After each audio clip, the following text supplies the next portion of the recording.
Namamu terbesar dan termulia, dulu, sekarang, dan sampai selama-lamanya. Kami puji, kami agungkan Yesus, Tuhan yang sudah bangkit, dan Tuhan yang naik ke surga, yang duduk di sebelah kanan tahta Bapa Yahweh. Dari sana Engkau akan datang kembali menjemput kami, orang-orang yang percaya kepadamu.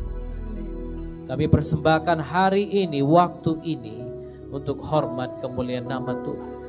Ajarkan kami kebenaran firman-Mu agar kami mengerti pentingnya makna kenaikan Kristus bagi orang yang percaya. Urapi hamba-Mu yang tidak ada apa-apanya ini. Aku hanya alat-Mu yang siap untuk Kau pakai, Tuhan. Berbicaralah kepada kami, teguhkan dan meteraikan firman-Mu, sehingga kami bukan saja menjadi pendengar firman, tapi juga menjadi pelaku-pelaku firman bagi kemuliaan nama Tuhan Yesus Kristus. Kami siap dengarkan firman-Mu pagi ini di dalam nama-Mu yang kudus itu. Haleluya. Amin. Amin. Silakan duduk Bapak Ibu. Shalom bagi kita semua. Haleluya. Mari sampaikan salam kenaikan Yesus bagi teman-teman yang ada di samping kiri kanan kita. Haleluya. Haleluya. Kita akan belajar firman Tuhan hari ini. Kita akan lihat firman Tuhan dari Kisah Para Rasul pasal yang pertama ayat 6 sampai ayat yang ke-11. Kisah Rasul pasal 1 ayat 6 sampai 11. Kita dengarkan firman Tuhan, saya baca ayat 6, saudara baca ayat 7, demikian selanjutnya sampai ayat 11. Haleluya. Siap? Yesus terangkat ke sorga, maka bertanyalah mereka yang berkumpul di situ, Tuhan, maukah Engkau pada masa ini memulihkan kerajaan bagi Israel?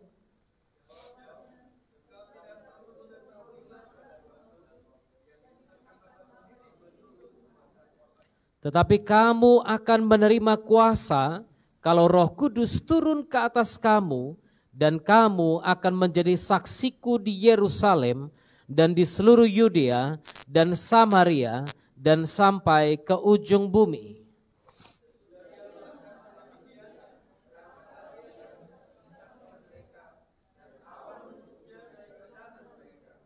Ketika mereka sedang menatap ke langit waktu ia naik itu, tiba-tiba berdirilah dua orang yang berpakaian putih dekat mereka.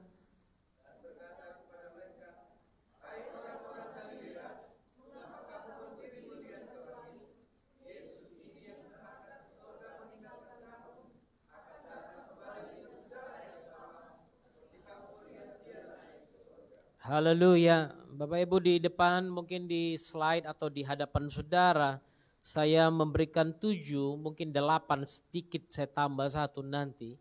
Kenapa atau apa pentingnya kenaikan Kristus Yesus bagi kita? Kalau Anda perhatikan di ayat 6, murid-murid bertanya, maka bertanyalah mereka yang berkumpul di situ. Ini bukan hanya 11 atau beberapa puluh murid, tapi diperkirakan sekitar 120 jumlah murid yang hadir pada hari itu. Maka bertanyalah mereka, Tuhan, maukah Engkau pada masa ini memulihkan kerajaan bagi Israel? Yang pertama saya katakan dalam pentingnya kita memaknai kenaikan Kristus. Yang pertama adalah kenaikan Kristus menandakan berakhirnya pelayanannya di muka bumi ini. Ini yang pertama, saudara perhatikan ini. Bagaimana konsep yang dimiliki oleh murid-murid pada waktu itu. Mereka bertanya, Tuhan, maukah Engkau sekarang ini memulihkan kerajaan bagi Israel? Karena sekian ratus tahun kami sudah dijajah. Engkau tahu keadaan kami, Engkau tahu penderitaan kita, Engkau lihat bangsa kita ini bagaimana. Sehingga mereka berpikir, wow, dia mati, dikubur 3 hari, lalu kemudian naik. This is something spectacular. Ini sesuatu yang spektakuler, sesuatu yang hebat, yang luar biasa, yang ajaib. Tidak pernah terjadi sebelumnya seperti ini. Henok diangkat, Elia diangkat, Tapi tidak pernah datang kembali, kami tidak pernah melihat. Tapi hari ini kami melihat orang yang sudah mati, hidup lagi dan bersama-sama dengan kami selama 40 hari. Lalu mereka bertanya kepada Yesus, Tuhan, maukah Engkau sekarang ini memulihkan kerajaan bagi Israel? Mereka berbicara tentang satu kerajaan yang dimengerti oleh manusia dan bukan kerajaan yang dimaksudkan oleh Kristus. Suatu kerajaan yang diperintah, yang dipimpin oleh manusia, tapi bukan satu kerajaan yang dibangun oleh Kristus. Sama halnya ketika mereka meminta Saul untuk menjadi raja, atau ketika mereka meminta raja bagi mereka pada waktu itu. Lalu apa yang terjadi? Saya belum mau ke ayat 7, saya mau Anda mengerti agar kita keluar dari pemahaman keduniawian, pemahaman kedagingan banyak manusia. Banyak orang berpikir bahwa Kristus datang, khususnya pada masa itu murid-murid dan semua yang lain berpikir, wah Tuhan akan pulihkan kerajaan. Ini bukti dia udah bangkit. Karena dia bangkit, aku percaya dia akan melakukan hal-hal yang kita mau sekarang ini. Kalau dulu mereka berpikir pada waktu ditangkap dia akan lepas. Dia akan menghilang lagi seperti dulu. Dia mungkin akan tiba-tiba pergi dari antara mereka. Tapi sekarang dia udah bangkit, dia kemudian bersama dengan kita 40 hari. Gak mungkin dia akan pergi begitu saja. Dia pasti akan membuat musuh-musuhnya terserak. Dia pasti akan buat musuh-musuhnya berlutut di hadapannya. Wow, ini pikiran mereka, saudara. Saya percaya. Bayangkan 40 hari bersama-sama dia datang, dia pergi, dia datang, dia pergi. Mereka lihat sesuatu yang begitu ajaib terjadi. Lalu kemudian mereka bilang, Tuhan, Kau pasti akan permalukan semua orang yang sudah mempermalukan Engkau dulu. Tuhan, Engkau pasti akan menyingkirkan mereka-mereka itu yang pernah menyalibkan Engkau. Engkau pasti akan buat perhitungan sekarang ini. Ini yang mereka pikirkan. Tuhan, maukah Engkau pulihkan kerajaan Israel ini, kembalikan nama Israel ini. Buat Israel ini hebat lagi, buat Israel ini seperti pada masa kepemimpinan Saul, masa kepemimpinan Daud, masa kepemimpinan Salomo. Tuhan, biarkan Israel ini didengar di mana-mana. Maukah Engkau pulihkan itu? Haleluya. Tapi ayat 7 jawabnya, Engkau tidak perlu mengetahui masa dan waktu yang ditetapkan Bapa sendiri menurut kuasanya. Perhatikan ini saudara, saya selalu sampaikan ini kepada Anda. Masa dan waktu dua kata yang berbeda yang dipakai. Masa bicara tentang kronos, waktu bicara tentang kairos, waktunya Tuhan. Kronos adalah waktu yang selalu kita pakai, waktu yang selalu kita hitung, waktu yang selalu kita tetapkan. Yesus katakan, kau tidak perlu mengetahui masanya. Kronosnya mungkin bagianmu, lakukanlah. Apa yang bisa kau buat sekarang, lakukanlah. Tapi kairos, itu waktuku nanti. Aku yang akan tetapkan itu, bukan engkau. Makanya saya pernah katakan kepada saudara, andai kronos dan kairos ini bertemu, maka sesuatu yang besar pasti terjadi. Haleluya. Itu sebabnya selalu menantikan waktu Tuhan. Di samping engkau menantikan waktu Tuhan, waktumu, kronosmu tetap engkau lakukan. Banyak orang menunggu waktu Tuhan, aku tunggu janji Tuhan. Tapi dia duduk santai di rumah, dia tidak buat apa-apa. Dia mau jadi orang kaya, dia mau jadi orang berhasil, dia mau jadi orang hebat. Tapi dia nggak buat apa-apa, dia duduk saja di rumahnya. Anda harus melakukan bagian Anda dan lihatlah pada waktu pekerjaan Tuhan, bagian Tuhan dinyatakan, maka kronos dan kairos itu bertemu. Maka sesuatu yang besar pasti terjadi. Itu sebabnya Yesus katakan, engkau tidak perlu tahu masa dan waktu yang ditetapkan Bapa sendiri menurut eksousianya Bapa, menurut pemerintahannya Bapa, menurut apa yang sudah Bapa gariskan, menurut apa yang sudah Bapa tetapkan. Haleluya. Haleluya saudara. Anda tidak perlu tahu. Kadang-kadang kita selalu mau tahu kan, karena kita kan kepo kan. Manusia ini makhluk kepo saudara. Mau tahu urusan orang, urusan Tuhan pun lebih-lebih dia mau tahu. Supaya dia bisa sampaikan. Wah, banyak pendeta bangga sekali kalau dia bilang, aku dengar suara Tuhan. Hati-hati, yang mungkin kau dengar bukan suara Tuhan, suara hantu. Hati-hati, jangan sembarangan bilang aku dengar suara Tuhan. Seringkali kita bangga sekali dengan sesuatu yang kalau Tuhan sampaikan kepadaku, aku akan langsung sampaikan kepada orang. Wow, saudara, hati-hati. Yesus katakan mengenai masa dan waktu engkau tidak perlu tahu. Bagianmu kau lakukan, bagianku aku akan kerjakan. Dengan caraku sendiri. Dengan eksousiaku sendiri. Haleluya. Artinya apa? Tidak ada satupun di bumi ini yang terjadi tanpa sepengetahuan Tuhan. Tidak ada satupun di bumi ini yang terjadi tanpa ada campur tangannya Tuhan. Tidak satupun di bumi ini yang terjadi tanpa ada pekerjaannya Tuhan. Itu sebabnya saya selalu katakan kepada saudara, kalau ada orang meninggal, gak usah tanya kenapa dia mati. Amin. Anda udah tahu jawabannya, memang waktunya sudah selesai di muka bumi ini.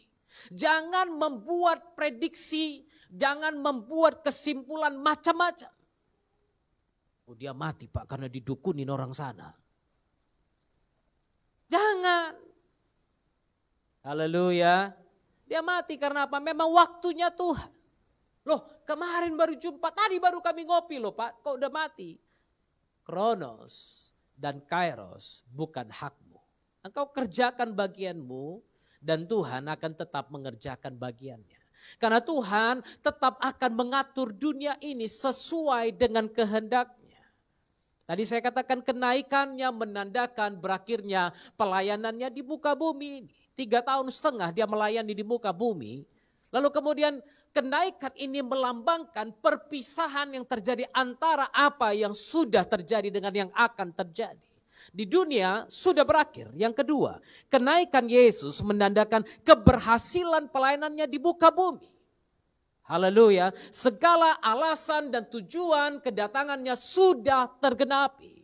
Itu sebabnya pada waktu dia mati di kayu salib, dia katakan tetelestai, sudah selesai. Aku sudah mencapai tujuan akhir. Aku sudah menyempurnakan semuanya. Haleluya. Saya dapat ilustrasi menarik tadi pagi. Pelukis tua katanya di abad pertengahan memandangi lukisannya dengan penuh ketelitian. Dia setengah mengagumi hasil ciptaannya itu, hasil lukisannya itu. Dia bilang gak ada lagi yang perlu ditambahkan, semuanya sempurna.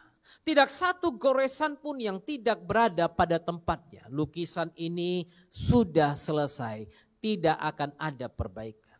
Tetelestai, kata dia dengan penuh kemenangan.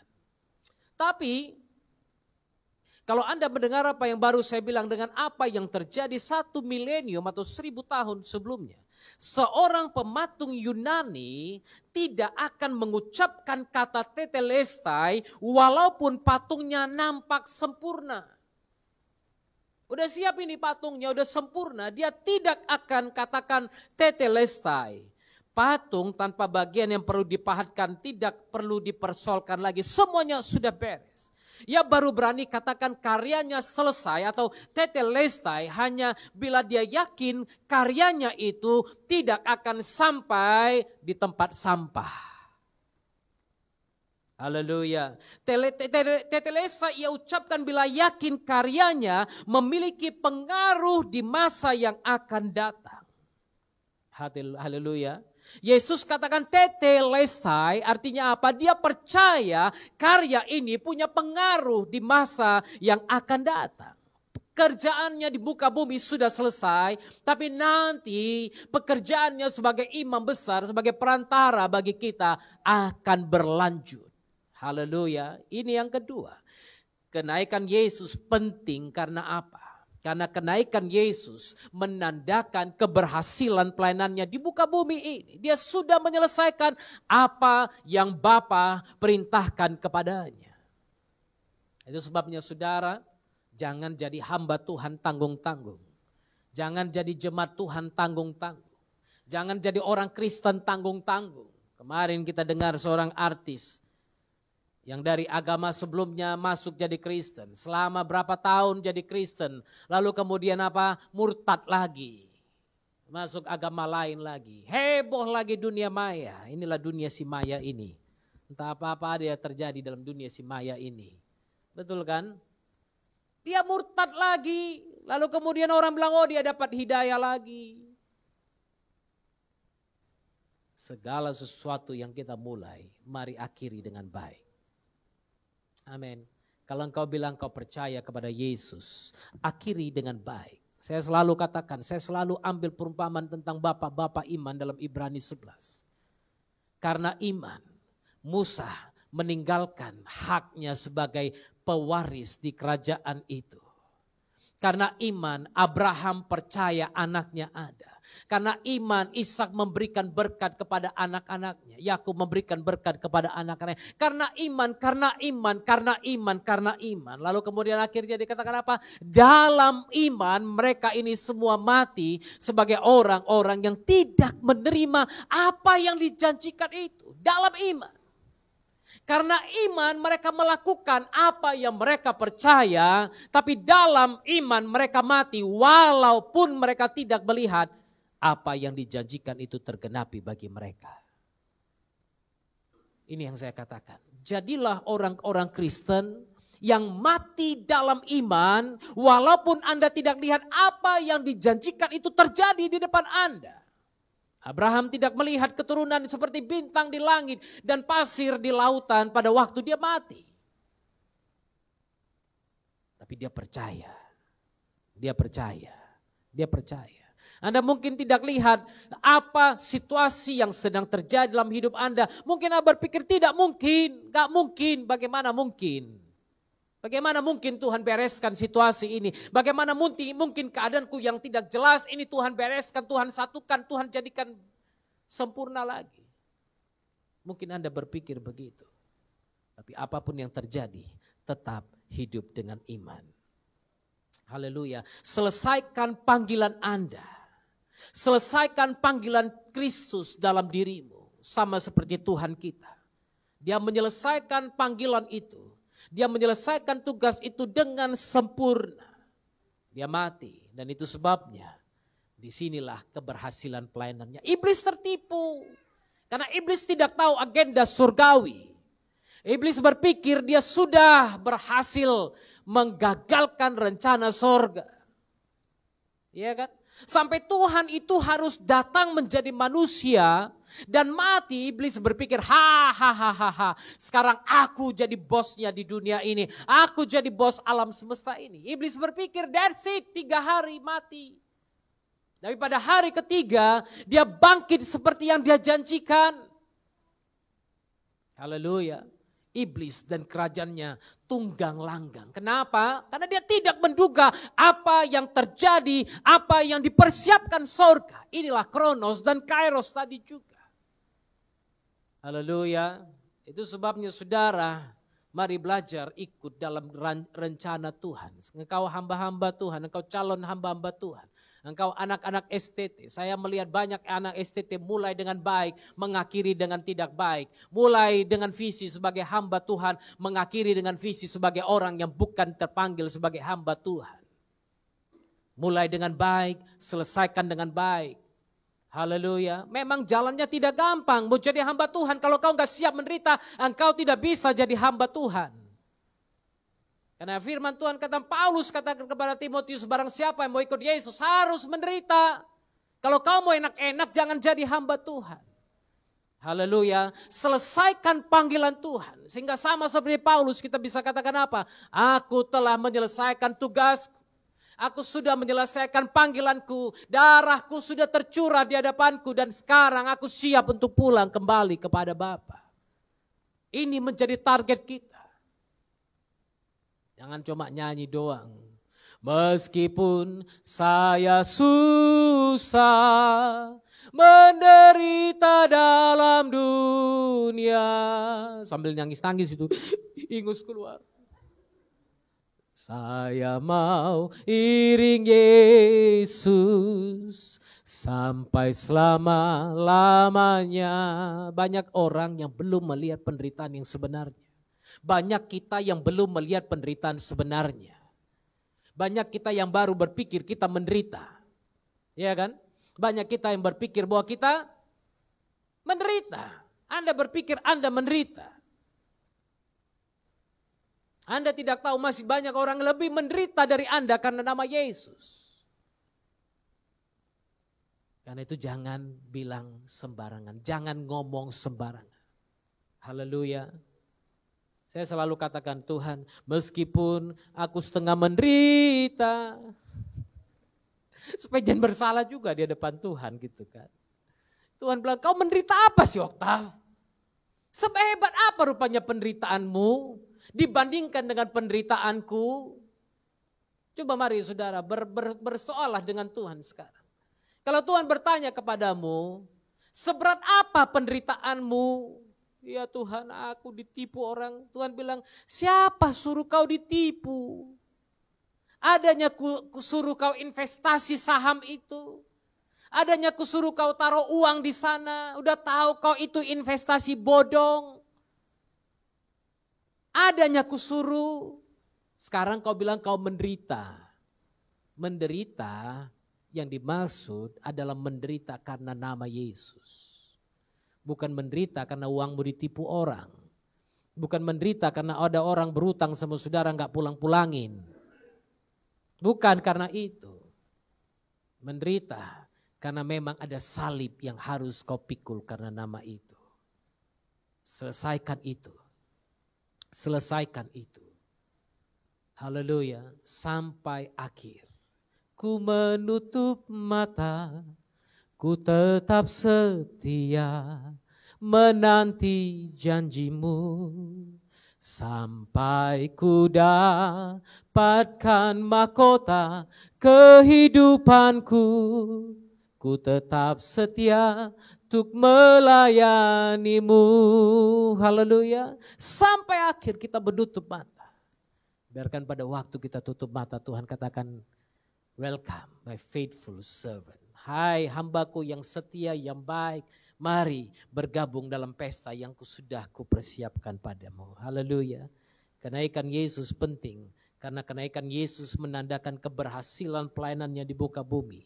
Segala alasan dan tujuan kedatangannya sudah tergenapi. Sudah tergenapi. Sehingga itu Anda tidak perlu ragukan kenaikan Yesus. Banyak orang yang coba-coba copycat di luar sana. Ya kan? Banyak orang yang nipu-nipu di luar sana. Yang bilang setelah dia mati dia pun diangkat juga. Ada orang yang bilang dia belum mati pun dia pergi ke surga. Kenapa? Dia dengar Yesus berangkat ke surga. Kalau dia nggak berangkat, malunya apa? Malunya bagaimana? Tapi saudara nggak apa-apa, biarkan Yesus kita menjadi contoh. Memang dia kembali ke rumah Bapa. Memang dia kembali untuk yang ketiga. Menandakan kedatangannya kembali. Haleluya. Dia naik memang untuk kembali. Amin. Dia bukan naik begitu saja, tapi dia akan datang kembali. Ada kemuliaan di situ.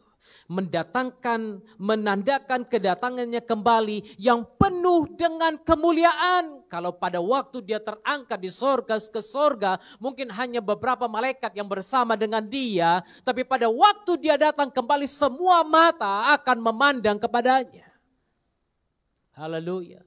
Kedatangannya yang kedua bukan lagi dengan cara yang sederhana, bukan lagi hanya untuk menunjukkan kasih kepada manusia, tapi kedatangan kedua untuk menjadi hakim yang adil itu. Haleluya. Kalau kedatangan yang pertama memang dia mati karena kasihnya, dia harus mati karena janji yang diucapkannya. Tapi kedatangan yang kedua adalah untuk menghakimi orang yang hidup dan yang mati. Untuk menghakimi, memisahkan antara kambing dengan domba, antara jerami dengan lalang dan gandum. Itu yang akan terjadi. Itu yang akan terjadi. Dan setiap mata akan memandang dia. Setiap mata akan melihat kemuliaan itu. Haleluya. Jadi kalau saudara engkau dihina orang, engkau dicaci orang, engkau direndahkan orang karena Yesus saat ini. Biarin aja. Biarin aja. Satu hari pada waktu kita semua diangkat dalam kemuliaan. Mereka akan ange lihat kita dari bawah. Kok aku gak diangkat. Haleluya. Jangan takut. Cerita ini bukan isapan jempol. Ini cerita yang pasti akan tergenapi dan sedang tergenapi. Satu persatu kita mendengarkan nubuatan-nubuatan mengenai kedatangan Kristus saat ini. Kita mendengarkan satu-satu nubuatan dari sana, dari sini, dari berbagai negara. Kita mulai mendengarkan itu, persiapkan dirimu. Karena kenaikannya menandakan kedatangannya kembali yang penuh dengan kemuliaannya. Keempat, karena kenaikannya menyimpulkan, menandakan pengagungan dari Bapa. Haleluya. Efesus pasal 1 ayat 20 sampai 23. Efesus 1 20 sampai 23.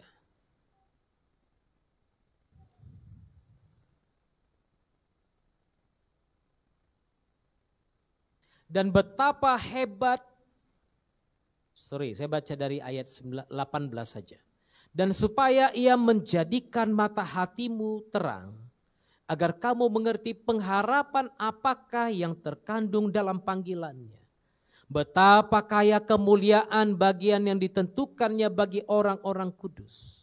Dan betapa hebat kuasanya bagi kita yang percaya sesuai dengan kekuatan kuasanya yang dikerjakannya dalam Kristus dengan membangkitkan dia dari antara orang mati dan mendudukkan dia di sebelah kanannya di surga. Jauh lebih tinggi daripada segala pemerintah dan penguasa dan kekuasaan dan kerajaan dan tiap-tiap nama yang dapat disebut. Bukan hanya di dunia ini saja, melainkan juga di dunia yang akan datang. Haleluya. Kenaikan Kristus menyimpulkan pengagungan dari Bapa itu. Dan supaya ia menjadikan mata hatimu terang, supaya kamu mengerti. Kenapa mata hatimu harus terang? Supaya engkau mengerti ada pengharapan yang terkandung dalam panggilan Kristus itu. Haleluya. Sehingga kalau ada orang yang murtad meninggalkan Yesus, saya diam aja. Saya diam aja. Saya bahkan berpikir lebih baiklah kau murtad daripada kau permalukan nama Tuhan. Apalagi kalau dia artis. Kalau dia artis sudah macam-macam, aduh saya selalu bilang udahlah biarinlah aja dia murtad. Daripada dia bikin malu nama Tuhan toh. Biarkan aja. Supaya engkau mengerti bahwa orang yang dalam Kristus ada pengharapan dalam panggilannya. Kita tidak sembarangan hadir di sini. Kita ada di sini karena Kristus yang memanggil kita. Bukan karena engkau mencari dia. Banyak orang berpikir carilah Tuhan, carilah Tuhan. Tapi engkau ada di sini saudara. Karena memang engkau dipanggil oleh Kristus. Haleluya. Yesus pernah katakan itu. Tidak seorang pun yang datang kalau tidak Bapa yang menghendaki dia datang. Engkau ada di sini bukan karena engkau mencari. Tapi karena Yesus yang memanggil engkau. Haleluya. Makanya lagu-lagu dulu selalu bilang itu. Ada lagu lama bilang begini. Kalau saya enggak salah. Manis lembut Tuhan Yesus memanggil. Memanggil saya dan engkau. Haleluya. Dengan lembut, dengan manis dia panggil engkau dan saya. Dia panggil engkau dengan namamu. Dia panggil saya dengan namaku. Amin. Dia panggil kita berdasarkan nama kita masing-masing. Ada satu pengharapan yang terkandung dalam panggilan itu. Jangan berpikir kau hanya mengenal dia untuk hidup ini saja. Agar kau diberkati, agar kau kaya, agar kau punya uang, agar kau punya nama, agar kau punya harta, agar kau punya kedudukan. No, tidak. Engkau dipanggil dan panggilan itu yang paling penting adalah di sana. Engkau boleh kaya di dunia tapi melarat pada akhirat nanti. Banyak orang kaya di dunia belum tentu akan benar-benar kaya di surga. Belum tentu dia masuk ke dalam kerajaan surga. Karena kekayaan yang sebenarnya adalah itu. Haleluya. Agar engkau mengerti pengharapan apa yang terkandung dalam panggilannya. Betapa kayanya kemuliaan bagian yang ditentukannya bagi orang-orang kudus. Betapa kaya kemuliaan bagian yang ditentukannya bagi orang-orang kudus. Haleluya. Engkau dihina saat ini, jangan takut.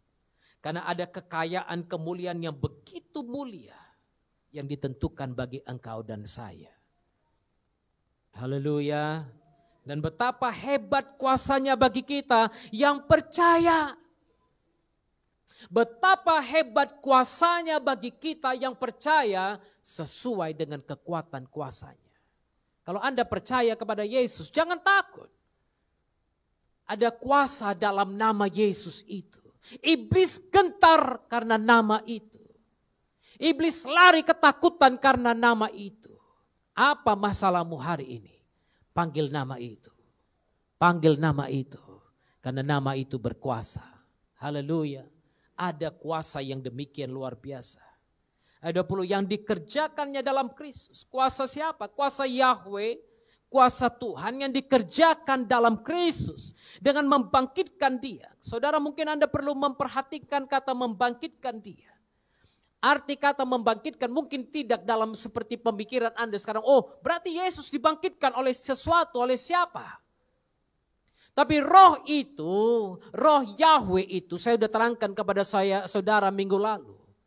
Bapa adalah Yahweh, Yesus adalah Yeshua. Roh Kudus itu adalah Yahuwah, dia sendiri, dia sendiri. Bapa adalah Kristus, Kristus adalah Roh Kudus adalah Bapa, dia satu. Kuasa itu membangkitkan Kristus. Tubuh yang fana itu sudah terbaring, tapi roh itu tetap ada. Roh itu bangkit, haleluya. Roh itu bangkit dan roh itu duduk di sorga, kembali ke sorga, duduk di sebelah kanan Bapa di sorga.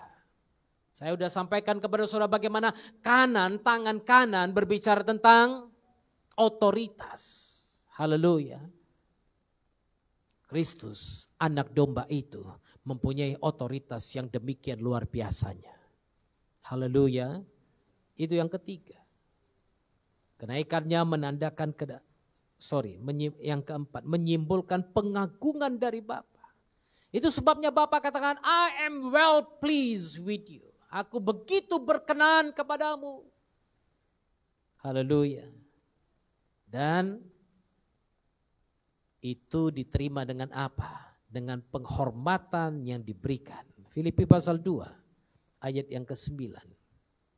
Menganugerahkan kepadanya nama di atas segala nama. Haleluya. Supaya dalam nama Yesus bertekuk lutut segala yang ada di langit dan yang ada di atas bumi dan yang ada di bawah bumi. Haleluya. Nama itu begitu berkuasa. Amin. Amin. Kenaikannya adalah untuk menyediakan tempat bagi saudara dan saya. Ini yang kelima. Kenaikan Kristus untuk menyediakan tempat bagimu dan bagiku. Yohanes 14 ayat 2. Aku pergi untuk menyediakan tempat tinggal bagimu. Haleluya. Janganlah sedih hatimu kata Yesus di ayat 1. Janganlah gundah gelana hatimu. Aku harus pergi. Percaya kepada Yahweh, percayalah juga kepadaku. Ayat yang kedua, di rumah Bapakku banyak tempat tinggal. Di rumahku banyak tempat tinggal. Jika tidak demikian tentu aku katakan kepadamu, sebab aku pergi untuk menyediakan tempat bagimu. Haleluya. Amin. Kalau Yesus tidak terangkat, tidak ada tempat tinggal bagimu. Engkau hanya punya tempat tinggal di bumi ini. Karena apa? Kerajaannya menurut apa yang tadi kita baca, wah kerajaannya sudah berhasil menguasai semua. Ya mungkin Anda punya tempat tinggal yang baik. Tapi hidup nanti bukan bicara tentang tempat tinggal di bumi saja. Haleluya. Tapi tempat tinggal di sana. Itu sebabnya dikatakan kenaikannya untuk menyediakan tempat bagi kita. Agar kita memiliki rumah yang abadi di sana. Amin. Haleluya. Inilah indahnya janji bagi orang Kristen. Bagi orang percaya. Itu sebabnya kalau saudara ditanya orang, apa rupanya kalau mati kau masuk surga? Anda enggak perlu jawab mudah-mudahan. Enggak. Jawab yes, pasti dalam Yesus aku mati kembali ke surga. Haleluya. Percaya. Sebab aku pergi menyediakan tempat bagimu, kata Yesus. Amin. Tapi janganlah pula macam-macam gitu kan. Jadi kalau Kristen tapi pembunuh gimana masuk surga? Ya enggak bisa. Pembunuh enggak dapat bagian dalam kerajaan surga. Pencuri enggak dapat bagian dalam kerajaan surga. Homoseksual enggak dapat bagian dalam kerajaan surga. Lesbian enggak dapat bagian dalam kerajaan surga. Kemarin ada orang komen-komen di Facebook soal kedutaan Inggris mengibarkan bendera LGBT. Lalu dia bilang di situ, oh ini kan negara mayoritas agama ini, kan tidak boleh sebenarnya buat begitu. Lalu saya komen di bawah, emangnya agamamu aja yang ajarkan gak boleh LGBT? Agamaku dengan jelas mengajarkan bahwa kami kekristenan menolak LGBT. Saya sampaikan dari firman Tuhan, saya copy paste firman Tuhan, saya tunjukkan di situ. Saya mau tunggu komennya dari Babe. Belum ada komen saudara, karena ada kutaruh ayat firman Tuhan. Kalau nggak ada ayat firman Tuhan panjang itu komennya. Tapi begitu kutaruh ayat firman Tuhan tak ada lagi komennya. Haleluya, supaya Anda tahu tidak segampang itu menjadi Kristen juga. Amin. Kita diselamatkan bukan karena perbuatan baik kita.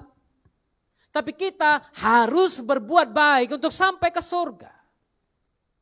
Jangan bilang, oh kan gak perlu berbuat baik untuk sampai ke surga. Kita diselamatkan bukan karena itu. Gak usahlah pikirkan perbuatan baik. Salah. Orang Kristen harus berbuat baik. Karena tanpa perbuatan baik juga Anda tidak akan sampai ke surga. Amin. Kan gak ada pencuri yang baik. Masa ada pencuri sedang sambil nyuri, nangis dia. Nanda dia kupulangin. Ada pencuri gitu. Gak ada kan? Ini ada Pak pencuri Kristen kayak gitu loh Pak. Tapi tetap pencuri namanya. Dia nggak dapat bagian dalam kerajaan surga. Tapi setiap kali nyuri dia bertobat Pak, dia balikin lagi. Nggak tahu lah, yang penting pas sebelum dia balikkan jangan matilah dia. Iya kan? Mau balik ini udah nyuri ini ya kan? Dia lihat lalu tersentuh Roh Kudus bilang, kau jangan mencuri. Tengah jalan ditabrak bus, belum kembalikan dompet orang yang dicurinya. Mati dia. Sampai ke sana. Kenapa kau kena tabrak bus Tuhan? Loh, apa yang kau buat sebelumnya? Kulihat dulu di sini. Nyuri kau. Belum kau pulangin. Macam mana kita buat? Dami-damilah Tuhan katanya pula di surga kita. Nampak otak koruptornya itu ya kan. Koruptor pun gak dapat bagian dalam kerajaan surga karena dia pencuri uang rakyat. Dia mencuri uang negara, dia tidak dapat bagian dalam kerajaan surga. Makanya hati-hati, Anda pemborong juga hati-hati. Jangan jadi pembohong. Iya kan? Borong. Jalan harusnya 15 cm tebalnya. Macam mana lah Pak, mau kasih sana, mau kasih sini, mau kasih situ, berapa lah aku bawa pulang, itu urusanmu. Yang penting 15 cm harus ada di situ.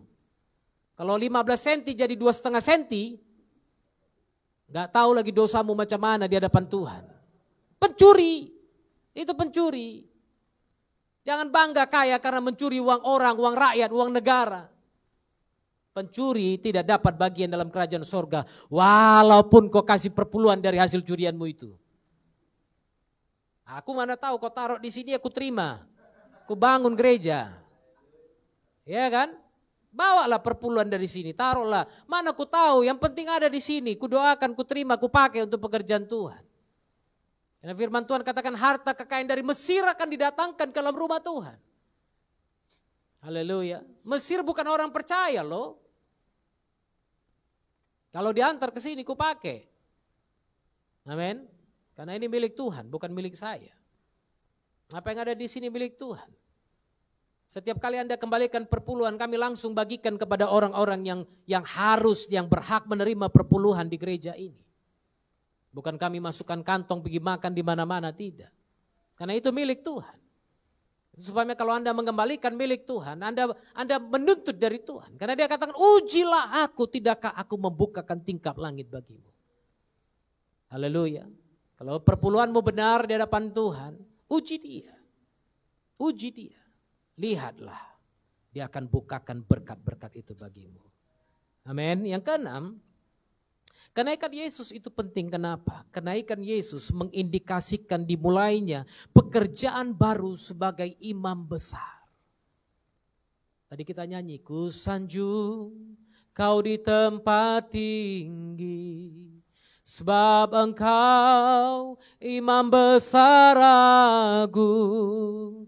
Ku sanjung Kau lebih dari yang lain. Haleluya.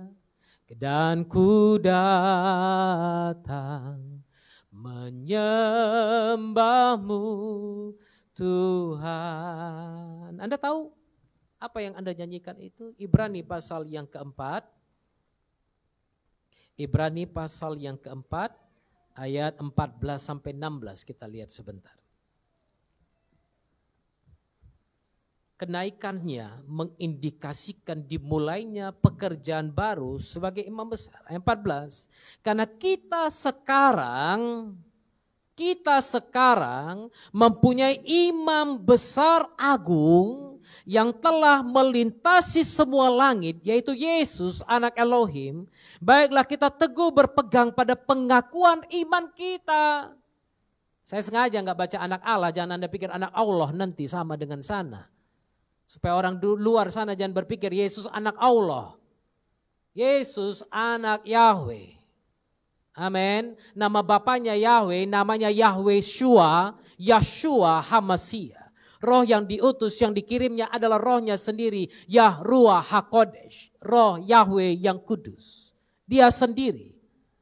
Haleluya. Dia telah melintasi semua langit. Dan baiklah kita teguh berpegang pada pengakuan iman kita. Bagaimana kau mengakui imanmu? Kemarin ada orang yang mendesak, orang Kristen ini mendesak Pak Ezra Soru. Saya cuma lihat secuplik videonya. Di mana ada kata pendeta di dalam Alkitab? Kenapa enggak ada kata pendeta? Kalau enggak ada pendeta, siapa yang mau dipercaya? Saya enggak tahu Pak Ezra jawab apa. Tapi saya mau katakan kepada saudara, memang kata pendeta enggak ada dalam Alkitab. Entah siapa pandai-pandaian bilang pendeta di mana di Indonesia ini. Benar. Karena kata pendeta diambil dari bahasa Hindu dulu, pandita. Itu sebabnya para pandita Hindu dulu memang disebut pandita. Lalu karena dia melakukan puja, dia melakukan ritual-ritual, dia disebut pendeta. Sekarang pendeta.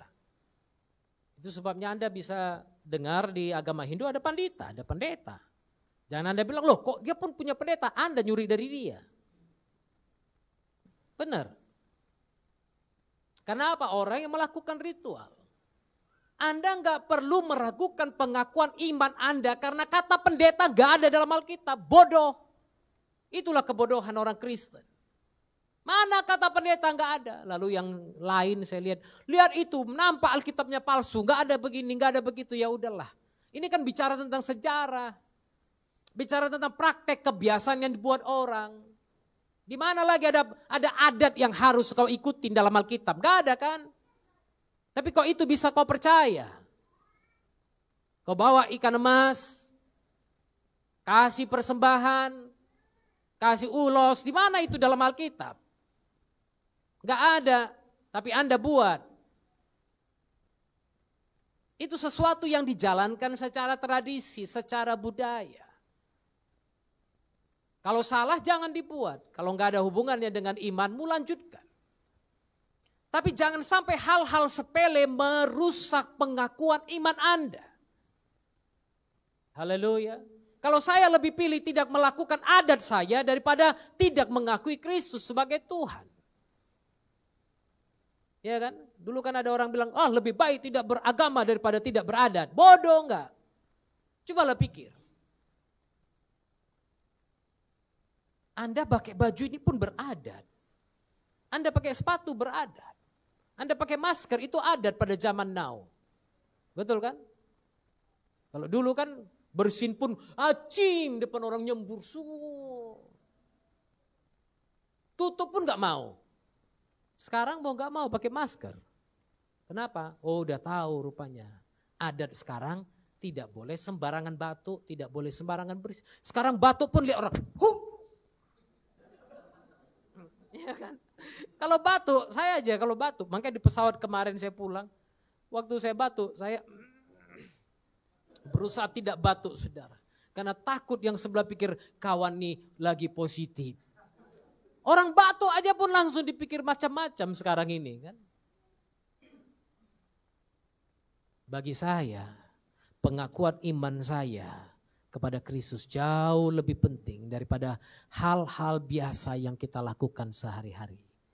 Ayat 15, sebab imam besar yang kita punya bukanlah imam besar yang tidak dapat turut merasakan kelemahan-kelemahan kita. Sebaliknya sama dengan kita, ia telah dicobai, hanya tidak berbuat dosa. Itu sebabnya dia akan menghakimi sebagai anak domba, anak manusia. Karena apa? Dia merasakan apa yang engkau rasakan. Dia merasakan, dia tahu kelemahan-kelemahan kita. Dia telah dicobai, tapi dia tidak berdosa. Haleluya. Itu sebabnya imam besar itu adalah pekerjaan baru yang akan dilakukan. Apa tugas imam besar? Tugas imam besar dalam tabernakel dulu, kalau Anda datang membawa binatang untuk korban penghapusan dosa atau korban perdamaian, mereka akan tanya, ini punya siapa? Ini punya Octavianus Nathanael. Kenapa aku berdosa terhadap Tuhan? Taruh tanganmu di atas kepalanya, lalu disembelih, darah yang keluar itu. Tanganku pada waktu ditaruh di kambing atau domba itu dan dia disembelih, darahnya keluar. Artinya apa? Dosaku dipindahkan kepada kambing dan domba itu.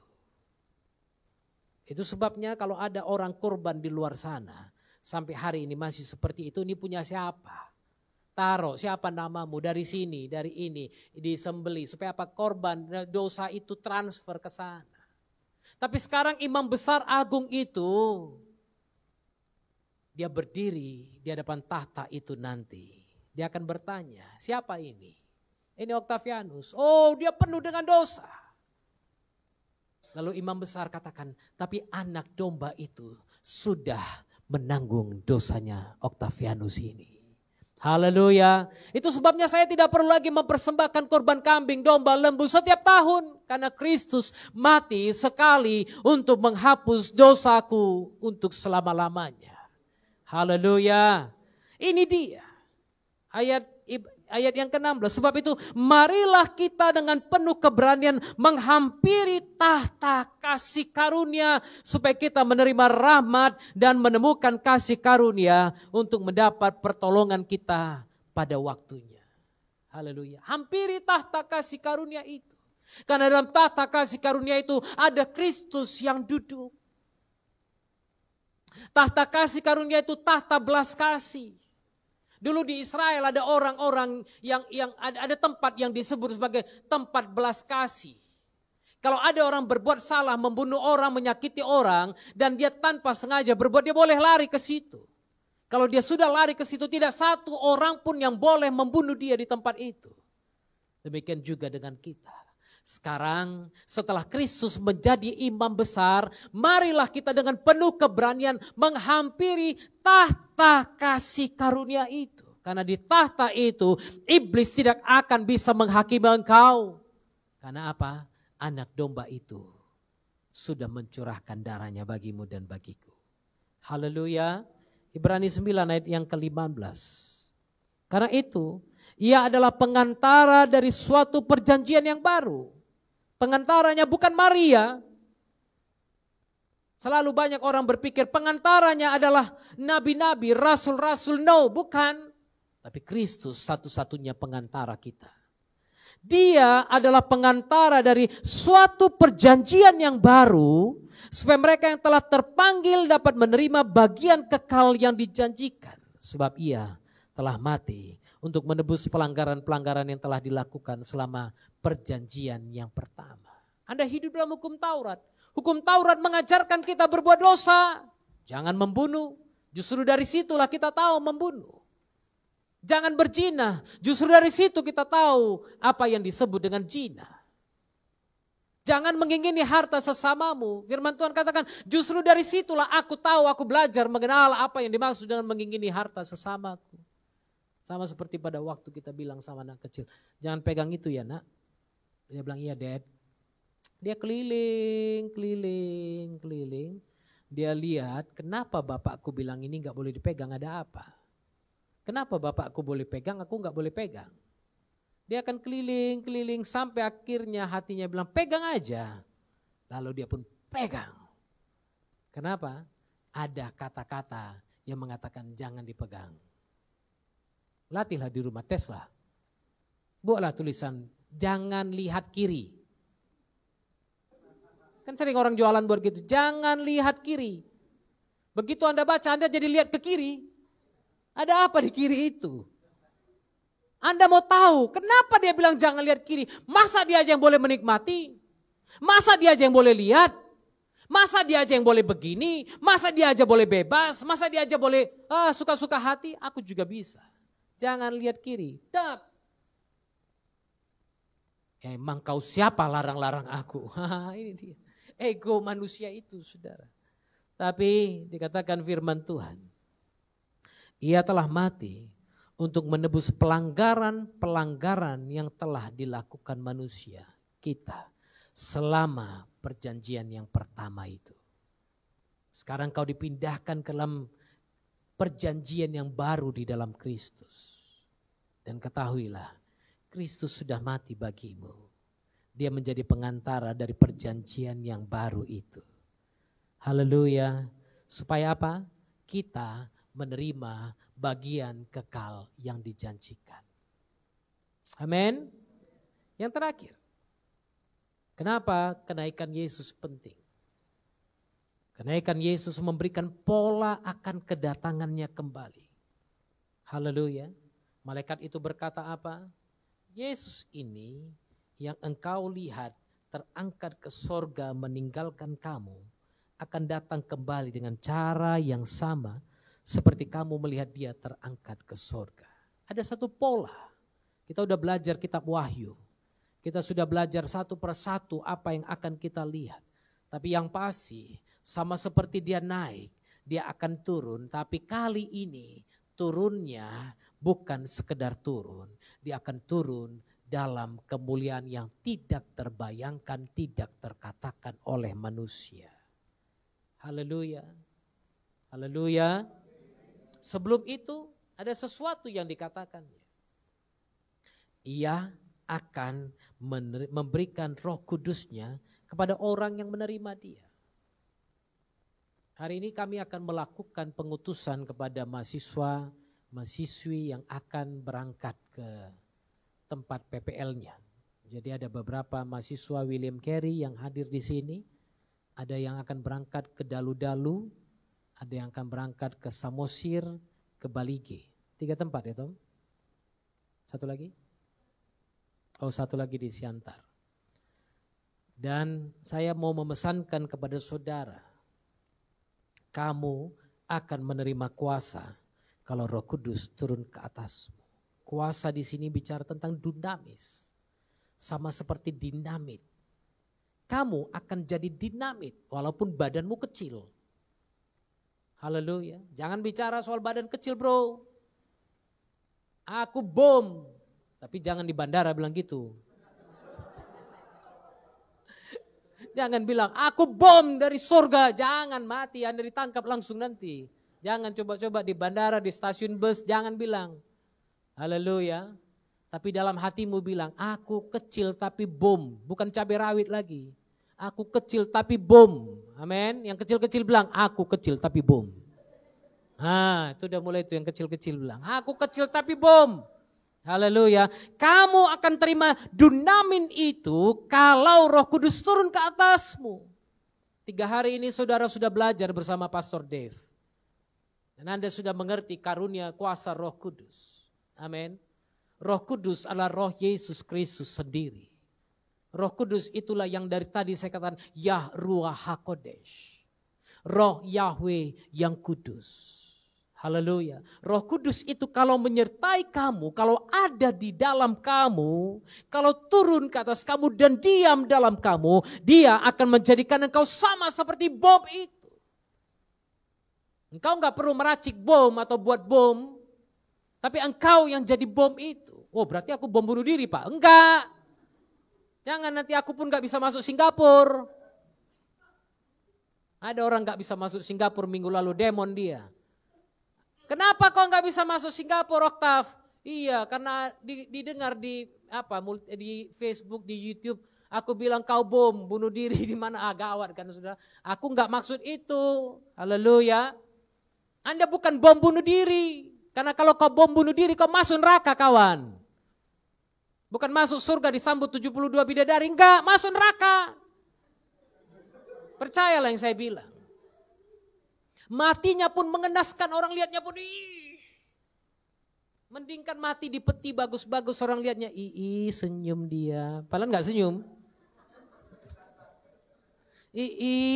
Kok cerah kali mukanya. Padahal udah kuning semua kena formalin.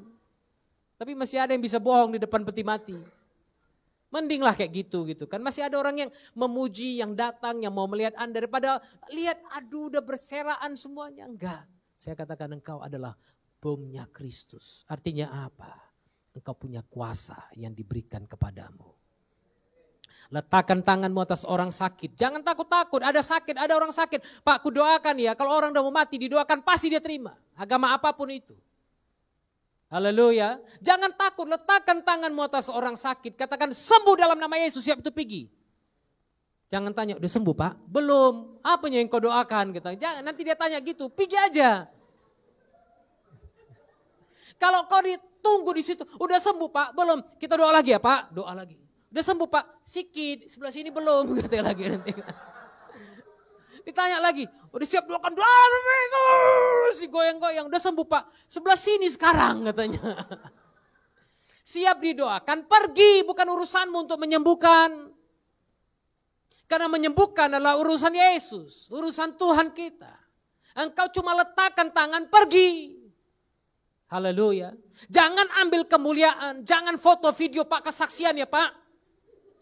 Setelah didoakan oleh siapa ini? Si Tommy, si Torus, sembuh. Kesaksian bro. Biar orang dengar aku dulu gitu kan. Jangan. Haleluya. Biarkan kemuliaan kembali kepada Yesus. Amin. Kemuliaan harus kembali kepada Yesus. Kamu terima kuasa, kamu jadi dunamin itu dan menjadi saksiku. Yesus sudah katakan, kamu akan jadi martirku. Kata saksi di sini martus, artinya martir, orang yang siap mati bagi Yesus. Siap memberikan nyawanya bagi Yesus. Kalau Roh Kudus turun ke atasmu, engkau enggak ada takutnya.